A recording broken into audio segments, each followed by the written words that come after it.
Mistakes that could have been avoided. Some people I talk to will say, hey, you know what? I bought the franchise. It's not working. They may be a little bit sour on franchising.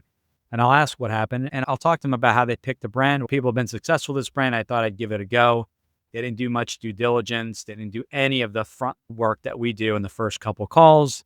And they kind of rushed through and purchased a franchise.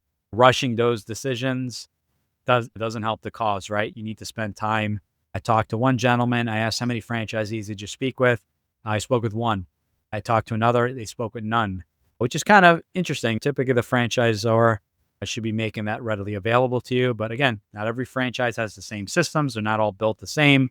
But not speaking with franchisees, big mistake. And not doing your due diligence, speaking with the franchisor, going to validation, rushing the process. These are all mistakes.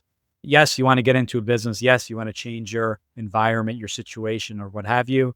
But you don't want to rush it. You want to make sure the fit's there, and you want to make sure that this is something sustainable, not something that will do well. So it may be you love the brand, everything about it, but you want to learn about this brand. I don't know, sells cookies and sweets and things like that. So what does that market look like? What's the saturation of the market? What do they tend to do? What are the multiples on the exit?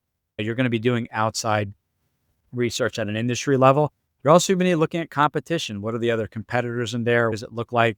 What are their profit margins? I definitely can help in those areas. And a lot of it is not by listening and how to avoid the mistakes. It's by saying, some people, they demand, I want to talk about brands in the first call, and we don't change our process. Our process is simple. Let's figure out the match. If there's a brand you really like, let's talk about what you like about the brand. Is it the logo, the branding? Do you like the sandwich that franchise provides? Let's figure out what's the role of the franchisee. Does that match with what you're looking for? Avoiding these mistakes often requires tailored guidance because every buyer's path is unique. Why is a personalized approach superior to generic Google searches when making such a life-changing decision? We'll discuss this in episode 249 of the Franchise Freedom Podcast.